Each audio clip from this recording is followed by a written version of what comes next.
Já os mamíferos, eles surgiram há 175 milhões de anos aproximadamente, lá no período Jurássico ainda, a partir do surgimento do âmnion.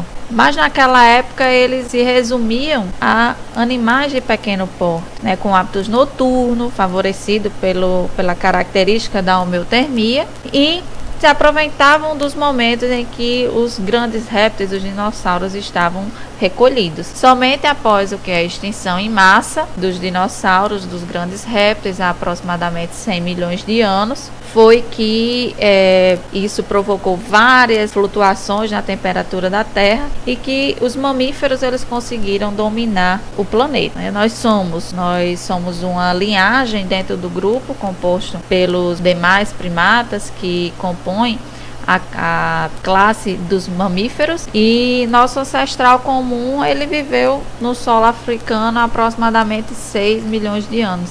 É um período bem recente, né? Ao longo desses milhões de anos, aqui mostrando, ao longo desses milhões de anos, a seleção natural então agiu com várias mutações que foram sendo selecionadas e que juntas transformaram a espécie, né, Homo sapiens sapiens, está faltando aqui a espécie humana no que ela é hoje. Então vamos para as características gerais desses mamíferos, né, que a principal delas, a mais famosa, que dá nome à classe, é a presença de glândulas, a glândula mamária, aqui no caso, que ela apresenta-se como uma apomorfia do grupo, ou seja, uma característica exclusiva, né, presença de glândulas. Mas não é só a glândula mamária, existe também as glândulas sebáceas e as glândulas sudoríparas. Essas estruturas e outras que a gente vai comentar aqui, elas estão relacionadas ao aspecto muito importante, né, que é a endotermia ou a homeotermia,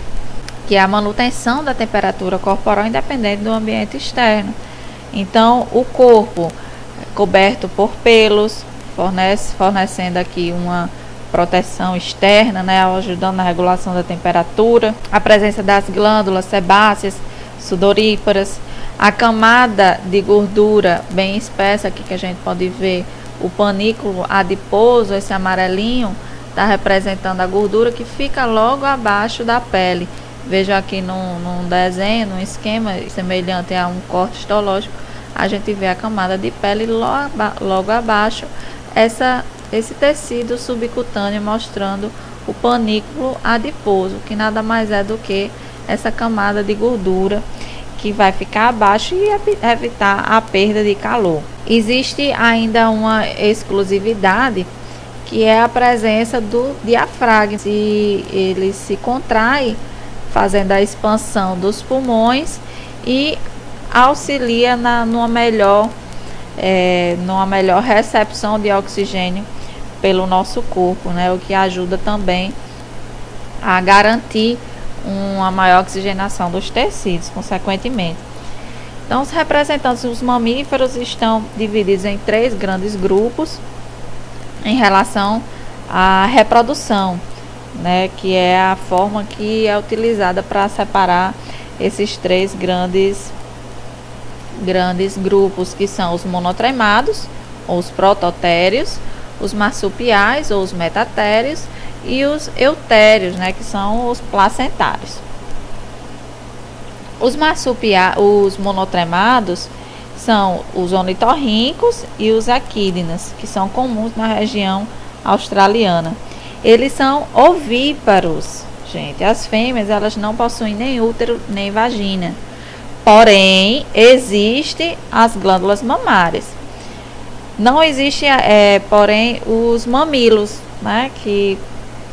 Então, o leite ele vai sair como o suor, que vai sair molhando os pelos na região peitoral, e os filhotes eles vão lamber, certo? Inclusive, os filhotes eles só têm dentes no início da sua vida, e nos adultos existe um bico córneo, né? Não tem dentes nos adultos, certo? Os metatérios são os mamíferos que são vivíparos, ou seja, eles não possuem placenta, mas o marsúpio na fêmea ele possui duplo útero e dupla vagina. Um deles fica numa bolsa, né, numa bolsa de pele, onde os filhotes eles vão terminar o desenvolvimento, e também é lá onde estão as glândulas mamárias. Dois marsupiais eles são muito comuns no Brasil, que são a cuíca, aqui no exemplo, e o timbu, né, que é o gambá. Mas os marsupiais mais fofinhos, que é o koala e o canguru, eles são exclusivos, são restritos da Austrália. Os mamíferos eutéreos, né, que são os placentários, são todos os outros que conhecemos. A placenta ela é importante em vários aspectos fisiológicos, né, dos filhotes, porque vai permitir uma nutrição, a troca de gases, excreção, tudo isso a partir da conexão direta com a fêmea, permitindo o desenvolvimento completo desse filhote dentro do interior do útero. Os placentários eles vão representar então 95% das espécies de mamíferos, e posteriormente a gente vai conhecer as ordens que compõem essa subclasse. Vamos ver um pouco então da fisiologia, né? Assim como o coração das aves, lá nos mamíferos o coração também apresenta 4 cavidades com circulação fechada, dupla e completa. Outra forma de contribuição para a homeotermia a partir da respiração, manutenção do corpo quente. Só batendo novamente nessa tecla, a manutenção do corpo quente quando o ambiente esfria, isso requer muita energia, né? Então a energia para a homeotermia e para as outras atividades em geral que os mamíferos eles realizam, depende da respiração e da circulação. Claro, porque a obtenção de energia ela depende da captação de oxigênio e também do transporte, né, desse oxigênio para todas as células, garantindo então a recepção das células para fazer o metabolismo oxidativo de forma satisfatória. Por serem animais aeróbicos, eles obtêm do ar o oxigênio, né, para todos esses processos energéticos. Então, detalhe é que até mesmo os mamíferos que são aquáticos, eles têm pulmões e eles precisam vir à superfície para respirar. O sistema digestório, então, ele é formado por um longo tubo, independente da sua classe, da sua ordem, da sua subclasse ou ordem. E esse tubo ele vai de boca a ânus, não existe mais a cloaca, é um tubo único para o sistema digestório, né? E vários órgãos e glândulas eles vão produzir sucos digestivos, aqui as glândulas anexas, o pâncreas, o fígado. Esses sucos eles estão relacionados com a função, né, de quebrar essas substâncias nutritivas que são ingeridas, independente da forma, como as proteínas, os lipídios, os carboidratos, que vão ser quebrados a moléculas mais simples. As proteínas vão ser quebradas a aminoácidos, os lipídios, ácido graxos e glicerol, e os carboidratos a glicose, para que assim elas possam conseguir ser absorvidas. O resto que não vai ser absorvido vai ser eliminado pelo ânus, sob a forma das fezes. Alguns herbívoros aqui, como o boi, a zebra, são exemplo de mamíferos ruminantes, né, que, como todos os mamíferos, eles também não possuem enzima para degradar a celulose. Porém, eles possuem aqui eles possuem uma relação de simbiose com várias bactérias e protozoários que vão promover essa digestão. Por isso que tem umas dilatações diferentes aqui dos carnívoros que vão promover várias compartimentalizações específicas para essa ruminação. Os órgãos excretores, de forma geral, são os rins, né? Um par de rins que vão fazer a produção da urina, vão receber esse sangue, fazer a produção da urina, que fica armazenado na bexiga e depois são liberados pelos ureteres. Então, ao receber o sangue contendo vários tipos de substâncias que são úteis ou que não são úteis, eles vão fazer um processo de filtração, de filtragem, Vão selecionar o que vai ser eliminado sobre a forma de urina e o que vai ser retornado para o sangue, né? Por isso que existem tantos capilares ao redor da estrutura filtradora do sangue no sistema excretor. Então, esse processo de filtragem direta ele vai acontecer pela estrutura chamada de néfron. Então, aqui nessa porção dos rins existem milhões de néfrons, que é essa estruturazinha aqui. Vejam novamente a porção tubular dos néfrons, que está em amarelo, e a porção vermelha, aqui essa rede vermelha, rede de capilares, vermelho e azul, que formam esses capilares que vão receber novamente as estruturas, as substâncias que são úteis ao corpo e que também, inclusive, além da reabsorção, pode haver o processo de secreção, né, de moléculas que estão em excesso no nosso corpo, como os ácidos, por exemplo. Então, também apresenta como uma importante forma de controle do pH do nosso corpo. Então, um aprofundamento maior da anatomia, do funcionamento desses sistemas, vocês vão ver na disciplina de anatomia e de fisiologia humana, ok? E agora, como compondo a importância ecológica, né, desses mamíferos, nós vamos falar sobre as principais ordens dos mamíferos placentários, que é a maior ocorrência desses animais. Neles nós vamos elencar as principais características, aspectos ecológicos, os principais representantes. Então vamos começar aqui com a ordem dos insetívoros, né, que possuem esse nome justamente pelo seu hábito alimentar. Possuem um focinho bem longo e fino, que está especializado na captura de insetos. Então, os mais conhecidos são a topeira, o ouriço e o musaranho.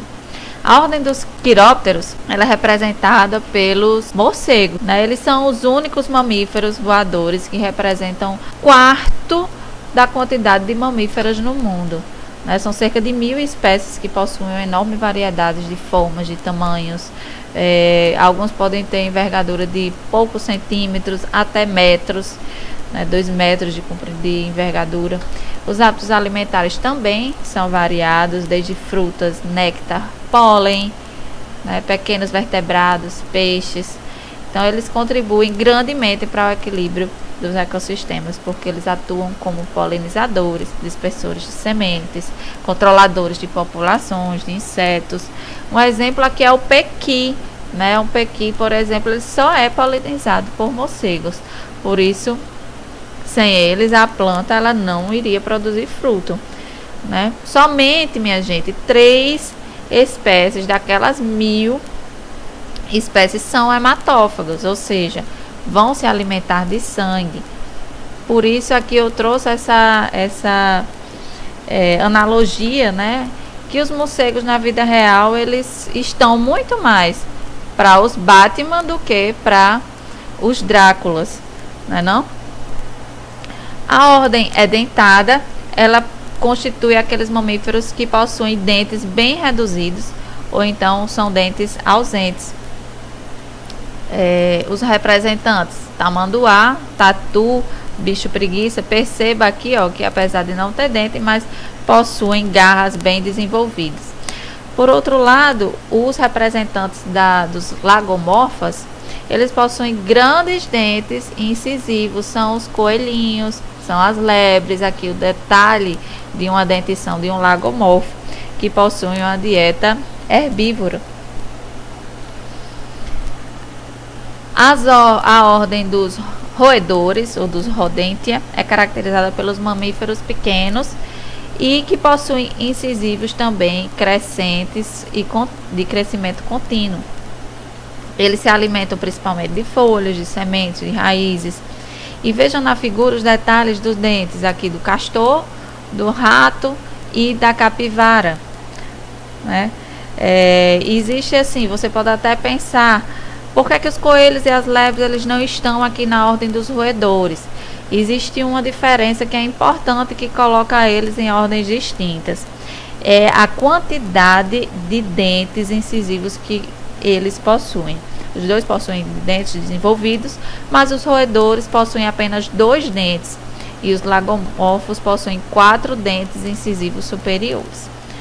Então, da forma que os dentes incisivos eles são importantes para a classificação, eles se contrastam aqui muito, né, com os caninos, que são modificados em presas aqui na ordem dos carnívoros. Nem todos os carnívoros eles são de grande porte. Você está vendo aqui um gatinho bem charmoso, mas todos eles têm garras bem afiadas e seus dentes eles são pontudos, especializados em rasgar alimento. A ordem dos artiodátilos e perisodátilos compreende os animais que possuem casco, né, também chamados de ungulados. Os artiodátilos são aqueles ungulados que possuem os dedos pares. Aqui vocês podem ver no exemplo do hipopótamo, né, que são 4 dedos. Muitos deles podem ter chifres, podem ter cornos na cabeça, como os antílopes aqui, o carneiro, o bode, o búfalo também. Né? Geralmente a dentição ela é bem reduzida e inclui os ruminantes que não possuem os dentes incisivos superiores. Outros exemplos: o porco, o camelo, o veado, o boi. Na ordem dos perisodáctilos, os dedos eles são ímpares, né? Possuem casco também, mas os dedos são ímpares. 3 aqui para o rinoceronte, 1 aqui para o cavalo. Então você tem um dedo apenas no casco. Né? Outros exemplos: a zebra, o rinoceronte e a anta. Certo? Os cetáceos que já fazem parte da outra ordem são as baleias, o golfinho, o boto, né? Que é a nossa fauna cetácea. Possuem os membros anteriores modificados em nadadeiras, não possuem membros superiores e possuem uma cauda bem desenvolvida para natação. Eles permanecem submersos por algum tempo sem respirar, mas como a gente falou, eles precisam emergir para realizar as trocas gasosas e as suas narinas são modificadas em um ou mais espiráculos que ficam na porção superior, no alto da cabeça, né, por lá onde a gente vê aquele jato de água saindo no momento da respiração. Os elefantes, eles são os representantes da ordem dos proboscídeos. São grandes, são pesados, dotados de orelhas bem largas e achatadas, né, o exemplo do desenho do Dumbo.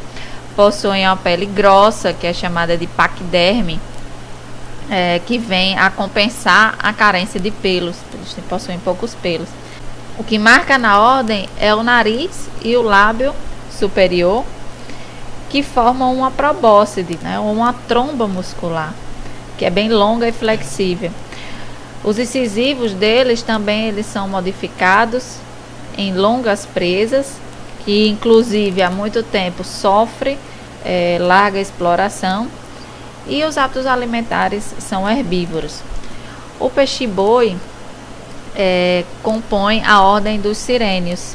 São peixes aquáticos, de corpo também fusiforme, com patas anteriores, que se assemelham a remos, né, que é interessante, assim como os cetáceos, eles não possuem patas posteriores e podem viver também em ambientes salobros, né, em mangues, em ambientes de água doce. E por fim, a ordem mais conhecida, né, que é a ordem que pertence à nossa espécie, a ordem dos primatas, certo? Ela é caracterizada pelos seus representantes possuírem cabeça fazendo um ângulo reto com o pescoço, né? Aqui, ó, cabeça fazendo um ângulo reto com o pescoço. Tem um encéfalo bem desenvolvido. Vejam a comparação aqui com os demais vertebrados, inclusive até da classe dos mamíferos. Isso aí confere várias vantagens, como os hábitos sociais, grande habilidade manual, que é facilitada aqui, ó, pelo polegar opositor. Seus representantes são os lêmures, são os lores, os tarcídeos. Esses 3 eles vão compor os prosímios, que são os considerados primatas mais primitivos, são aqueles que possuem o focinho bem proeminente, uma cauda bem longa. Os antropóides já são aqui, vejam nesse cladograma, são aqueles que são mais semelhantes à nossa espécie. Porém, eu trouxe esse cladograma para que vocês ficassem visualizando de forma bem clara que evolutivamente o homem e o macaco, assim como todos os outros seres vivos, eles possuem um ancestral primata, um ancestral comum. E que o Homo sapiens, ele não é um descendente do chimpanzé ou de algum outro primata que é moderno, que existe atualmente. Então é importante evitar a possível compreensão errônea de que a teoria da evolução afirma que o humano veio do macaco, né? A fila indiana, existe uma fila indiana da evolução, que muitas vezes ela é utilizada, que ela é liderada pelo Homo sapiens e é iniciada por um primata pequeno, semelhante a um chimpanzé. É um exemplo clássico da permanência de concepções alternativas que ficam sendo disseminadas na cultura de massa e que a gente deve ter muito cuidado para não corroborar com essas afirmações, ok? É isso, pessoal. Com o fim dessa aula, contemplamos toda a nossa ementa. Vamos agora focar nas revisões dos conteúdos para as atividades presenciais. Eu deixo vocês com essa linda reflexão e desejo muita energia positiva a todos.